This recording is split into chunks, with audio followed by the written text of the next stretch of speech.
Afinal de contas, qual é a ordem da autoridade trazida na palavra de Deus? E como foi o amor de Jesus pela igreja? E o que de fato Jesus fez ao conversar com aquela mulher em Samaria? E o que a Bíblia traz também acerca da sujeição? E como os pais devem educar os seus filhos? Se esses temas deixaram você intrigado ou ainda curioso, fica conosco, que após a vinheta nós vamos abordar esses assuntos.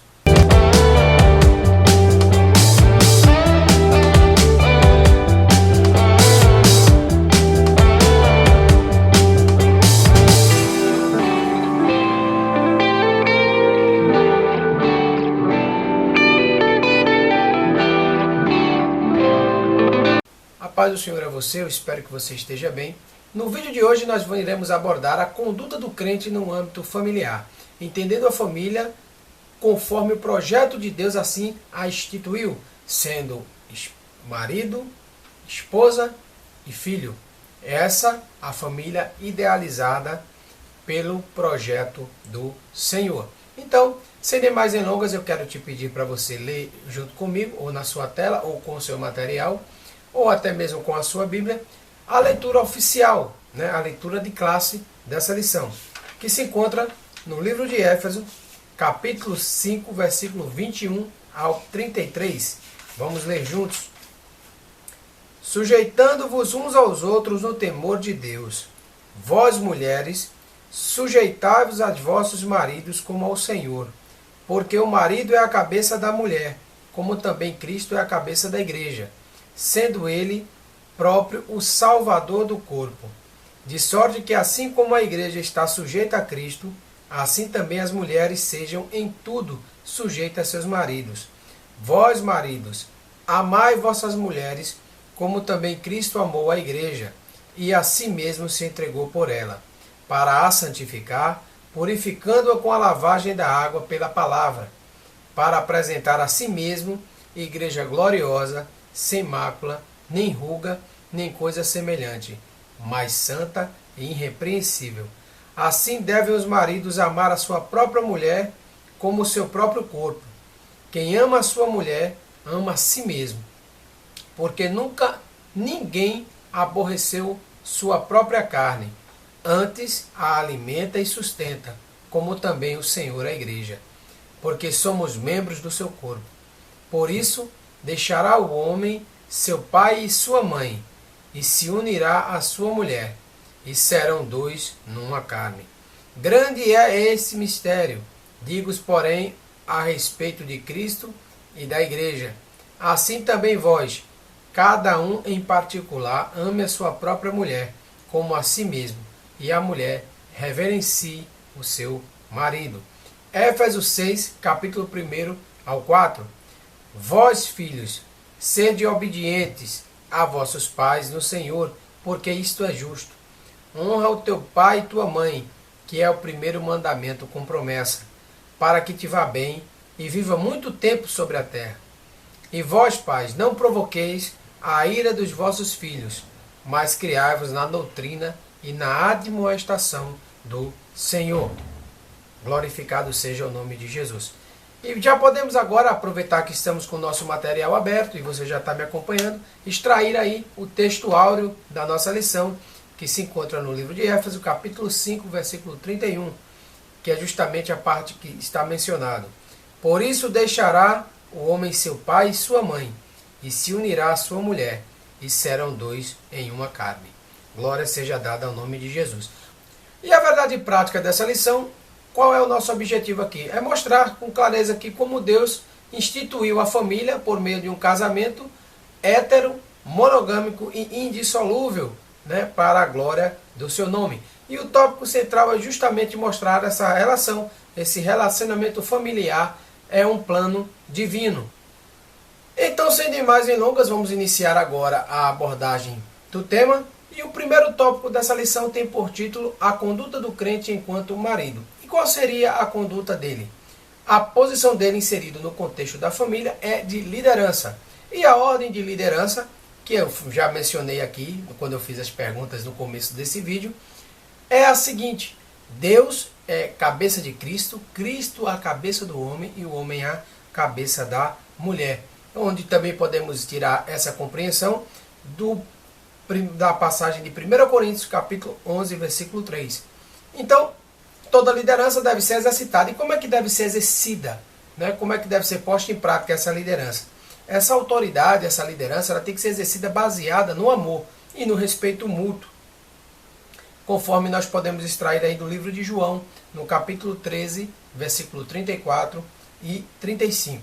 E o elemento primordial aqui do exercício dessa autoridade do homem sobre a mulher, de Cristo sobre o homem, né, é o amor. O amor, ele é fundamental.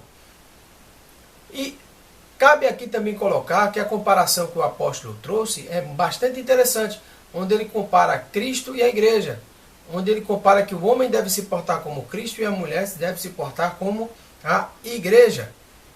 E da mesma forma com que Jesus amou a igreja, o homem deve amar a sua esposa. E falando nisso, como é que foi o amor? Né? Como é que Jesus expressou o amor pela igreja? Também foi uma das perguntas que eu fiz. Você deve estar lembrado também.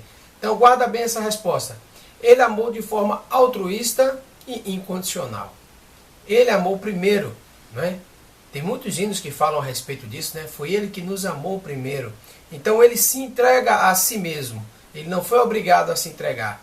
Ele escolheu, ele entregou-se pela sua amada para, como o texto mostrou, que ela se apresente imaculada e justificada, sem manchas e sem máculas. Portanto, é esse amor, é essa revelação da autoridade de Deus, foi esse gesto de Jesus em se entregar para a igreja que atraiu o amor da igreja por ele.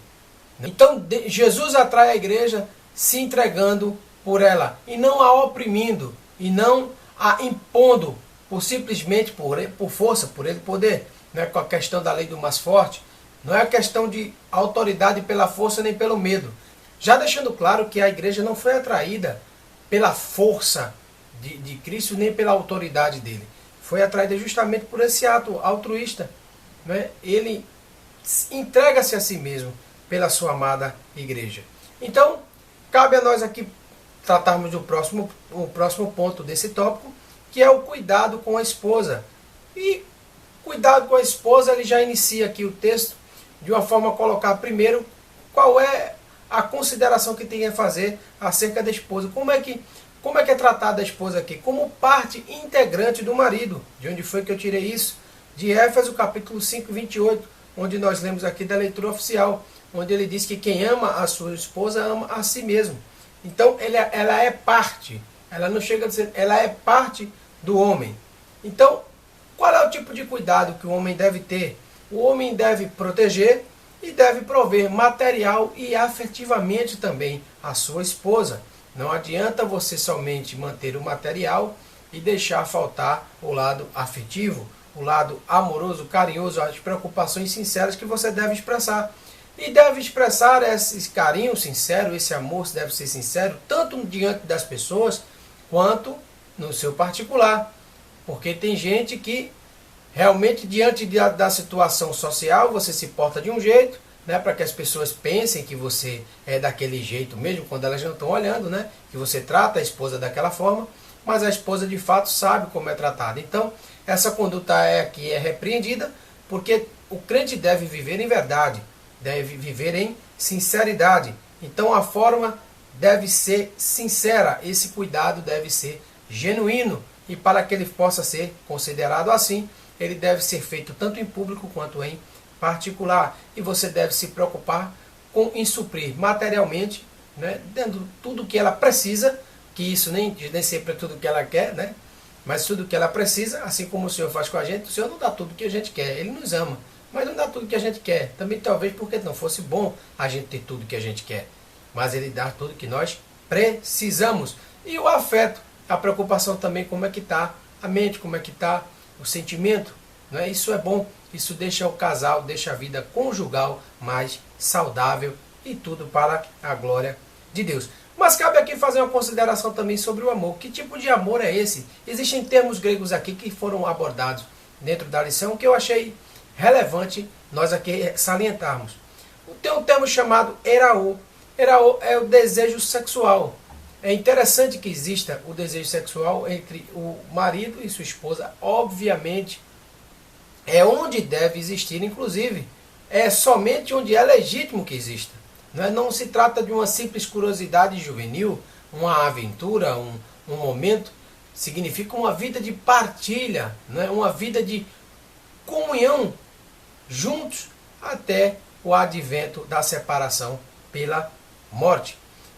E aí vem um termo também, só que não foi nesse termo aqui que esse amor foi tratado. Nem foi o fileô, nem o estorgeô, que são termos utilizados para mostrar aqui uma afetividade familiar, Inclusive tem até irmãos que a gente tem um certo afeto também familiar, onde esses termos também poderiam ser empregados. Então qual foi o tipo de amor aqui que o apóstolo Paulo quis trazer na carta? Foi o agapaô. E que amor é esse? É esse amor incondicional e sincero, esse amor altruísta, esse amor que se entrega, esse amor que oferece.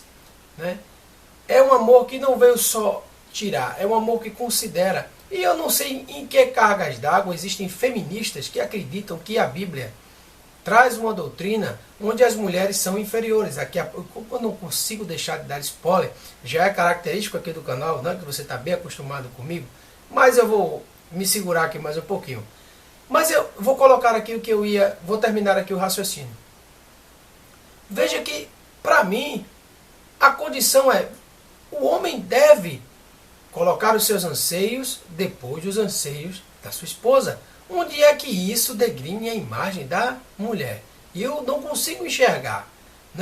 Quando compara a mulher à figura da igreja, onde Cristo deu a sua vida voluntariamente pela igreja, por amar a igreja, um verdadeiro ato altruísta, o que Ele quer que nós façamos é ser semelhante a Ele. Ele quer que nós também tenhamos esse altruísmo, que demos tudo isso a nossas esposas sem nenhum tipo de interesse. Veja que não está condicionada a nenhuma conduta dela, é simplesmente pelo que a gente sente por ela. Jesus pela igreja e nós pelas nossas esposas. Então, é esse tipo de amor. Vamos iniciar agora o segundo tópico, que tem como título a conduta do crente enquanto esposa. Então, vamos analisar agora o tópico da submissão cristã. Não é a submissão conforme o dicionário Aurélio, é a submissão à luz da palavra de Deus. E onde nós temos por base essa submissão? Nós temos no capítulo 5, versículo 21 do livro de Éfeso, que diz o seguinte: uns aos outros no temor do Senhor. E nos traz exemplos dessa submissão. E quais exemplos ele traz? Das esposas aos maridos, dos filhos aos pais e dos servos aos seus senhores. Pois bem, cabe aqui acentuar algumas considerações. Veja, a questão da submissão, ela não diminui a importância das pessoas, nem o papel que as pessoas estão fazendo. É necessário em qualquer grupo que exista o dominante e o dominado. Sempre vai existir em qualquer coisa, em qualquer tipo de relação. Veja aqui que ele traz. Ele trouxe aqui, logo de bate pronto, a esposa ao marido. Depois ele trouxe os filhos aos pais. Em respeito ao esforço, em respeito a toda a dedicação. Então os filhos devem se submeter a seus pais. Existe essa submissão. Mas ninguém está dizendo que os filhos valem menos que os pais. Percebeu? Ninguém está falando isso. Ninguém está falando que quem serve vale menos que os senhores. Ninguém está falando nisso. Estamos falando numa ordem que tem que seguir. Por quê? Porque tudo tem que ter um direcionamento. E como na vida não é diferente do que é dito na palavra de Deus, um homem não pode ter dois senhores. Essa questão de não tem dois capitães no navio. Tem o capitão e tem o imediato, tem o segundo no comando. Mas enquanto o capitão estiver na ativa lá, é ele que vai dizer se vamos para o norte, vamos pro sul, como é que vamos fazer, o que vai ser realizado. Porque toda casa tem que ter um direcionamento. Então cabe acentuar aqui que a questão da sujeição da mulher não é irracional, não é imposta. É como se de fato ela vê ela sente o amor do marido sincero, ela sente, sabe quando o seu marido faz um agrado e você quer retribuir a ele, mas você sente de coração que ele está merecendo um cuidado, uma atenção especial. Esse é o tipo de reverência, não é? Esse é o tipo de troca que nós estamos falando aqui na palavra de Deus. Esse é um modelo maravilhoso que está fundamentado aqui na palavra para lhe dar um matrimônio feliz. Tudo fundamentado no amor gera uma reciprocidade. Não é porque essa submissão ela não é irracional. Ela não é obtida por força. Assim como Jesus não fez isso com a igreja. Não forçou a igreja. Então, da mesma forma, o marido. O marido não força, o marido se expressa de forma sincera. E essa submissão nada mais é do que a resposta da mulher a todo esse amor sincero, a todo esse cuidado. Então, não existe nada aqui forçoso nem irracional. Portanto, o modelo que o homem deve seguir é justamente esse, o modelo no qual o Senhor amou a igreja, dando a vida e se entregando por ela, estando atento para todas as necessidades da sua esposa antes das suas, né? Assim, cuidando bem da questão do seu matrimônio para a glória de Deus. Portanto, qual é a condição da mulher cristã, né? Porque podem haver pessoas que acreditem que isso é um pouco que visto como negativo, a mulher deve se submeter. Você viu que Paulo mandou os homens amarem suas esposas. E não mandou as esposas amarem seus maridos, mandou se submeter a seus maridos, né? Veja que parece que, para mim, as feministas estão ganhando no caso, porque se Paulo forçou alguém, forçou os homens a amar as suas esposas. Eu acredito que nenhuma mulher vá se desagradar de um homem que fosse orientar pela palavra de Deus e assim proceder. Veja que todo o esforço de Paulo aqui é que o homem trate realmente a mulher da forma que ela deve e merece ser tratada. Então, qual é a condição da mulher cristã aqui? Na cultura judaica, ela era simplesmente propriedade do homem. Na cultura grega, elas eram inferiores e até eram escravizadas. Mas no Evangelho, o que acontece no Evangelho é que a mulher atinge agora uma posição de dignidade. Foi justamente o que o Senhor Jesus fez ao conversar, ao quebrar um breve protocolo, conversando com a mulher em Samaria, a mulher samaritana. Onde está essa história, meu irmão Edgar? Está lá no livro de João, capítulo 4, versículo 9 ao 10. E o que ele fez de fato com isso? Que foi tema de outra pergunta. Você está bem atento aí no vídeo, né? Ele quebrou esses paradigmas do preconceito e da discriminação, não é, com as mulheres. E essa reverência devida ao marido. Como eu já coloquei aqui para você, essa reverência devida ao marido é justamente relacionada com o amor atribuído dele. Então, é fruto do amor dele essa reverência. Eu acho que isso é muito mais do que um reflexo desse amor. É natural que essas coisas ocorram, porque não tem a lei da semeadura. Se o homem está investindo com sinceridade, se está atento, se está cuidando bem da sua esposa, é quase como uma via de... é praticamente uma via de mão dupla, que isso vai ser retribuído por ela através dessa reverência, né, onde a mulher tem a sua estima e o respeito pelo seu marido, porque assim está estabelecido, e se ele faz tudo conforme bem orientado aqui pelo apóstolo Paulo, não vai haver razão para ela agir de outra forma. E qual é a atuação da mulher dentro do seio familiar? O que ela deve fazer? Ela é espectadora? Ela só fica assistindo? Ela não pode dar opinião? Não. A atuação da mulher é de apoio e de ajuda, não de contrariar. Sabe a questão da briga dos sexos? Eu vou abrir esse parênteses aqui que eu acho bastante relevante. Quando eu percebo que os meus amigos que vêm conversar acerca de problemas conjugais sempre trazem para mim algumas questões muito íntimas, né, que eu não vou, claro que eu não vou mencionar nomes aqui, é que são questões que parece que estão querendo inverter os papéis e nenhum vai ficar feliz com isso. Porque a essência, a nossa essência, a essência do homem, ao homem tem a missão de sujeitar e dominar a terra. Então o homem já é líder por imposição. Deus, mas não é porque o homem tem mais valor do que a mulher. É simplesmente porque cada um tem o seu papel dentro do seu projeto. É como se você perguntasse para mim quem é mais importante numa uma construtora de peças automotivas, a pessoa que constrói a roda, a pessoa que faz o motor. Ambos são importantes. Ambos têm papéis fundamentais, essenciais, do que ficar disputando liderança. Se vai liderar, vai disputar a mesma posição, né? E disputa nunca agradou ao Senhor. Essa sujeição, essa reverência, né? Esse ânimo, né? Essa mansidão, a forma branda, a forma mais política de a gente tratar as coisas, tratar os assuntos, né? A mais harmoniosa é a que mais agrada ao Senhor. Então cabe à mulher apoiar e ajudar, e ajudando às vezes também opinando. Ela não está aqui proibida de se pronunciar. Ela pode sim ajudar o seu marido, mas tem que se policiar para que ela não afronte a autoridade dele, para que ela não aceite as coisas assim direcionadas por ele, ou até mesmo tire a autoridade dele em algum tipo de situação, ou em casa, ou em trabalho, ou em qualquer outra definição que ele for colocar. Então é necessário que a mulher fique vigilante acerca disso, e que o homem também fique atento acerca dessas questões. Ela, claro que ela pode opinar, mas a palavra de direção, assim como está instituída aqui, Cristo deu toda a palavra de direcionamento à igreja, e cabe à igreja, com essa reverência de fidelidade, não é que é essa a questão da submissão, é ser fiel, é respeitar, é amar o seu marido, conforme assim a igreja do Senhor também o ama. A conduta do crente enquanto filho. Antes de nós iniciarmos aqui a figura do filho, vamos falar um pouco sobre a responsabilidade dos pais.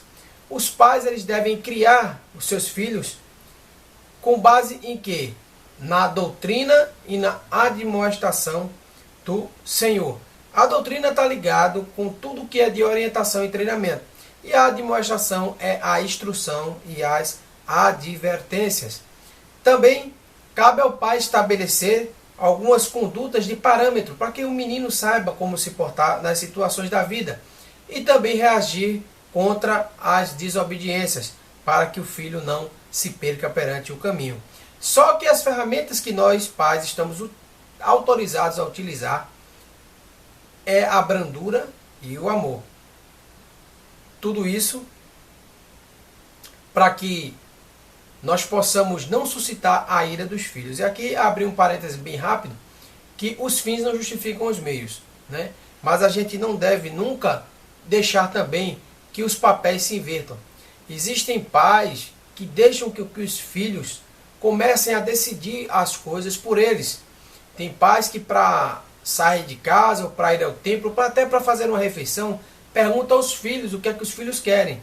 E quando os filhos já vão crescendo nesse tipo de pensamento, o que é que acontece? Ele vai acreditar que todo mundo deve se sujeitar, inclusive os pais, ao simples querer dele, né? Onde esse entendimento aqui não é o que a palavra de Deus orienta a fazer. Assim como eu falei acerca da esposa, não deve disputar a posição de marido da casa, não é? Os filhos também não podem passar a posição dos pais.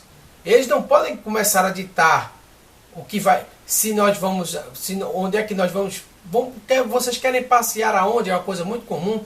Meu filho quer passear aonde? Às vezes você sai planejando ir para um canto, mas o menino não quer, o menino quer ir para outro. O que é certo, irmão, fazer? O certo é a gente seguir a palavra. Quem deve determinar o que deve ser feito são os pais. E aos filhos cabem obedecer. Porque esse é o próximo tópico. Eles têm a conduta dos filhos requerida é justamente a obediência. Eles devem obediência aos pais. Então, se eles devem obediência, cabe aos pais exercerem a sua autoridade. E como é natural dos meninos perguntar, mas por que a gente deve obedecer? Porque é justo.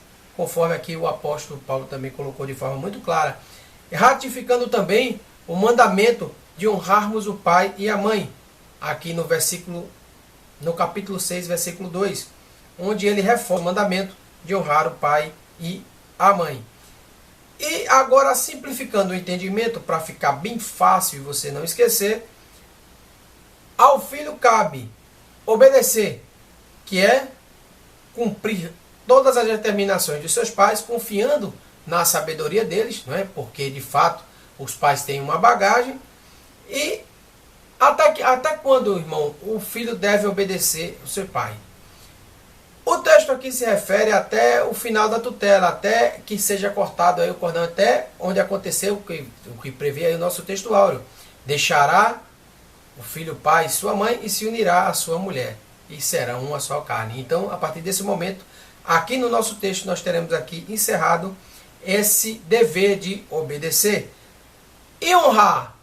Honrar está ligado ao amor, ao respeito e, em certos casos, também o reconhecimento do filho, sustentar os pais.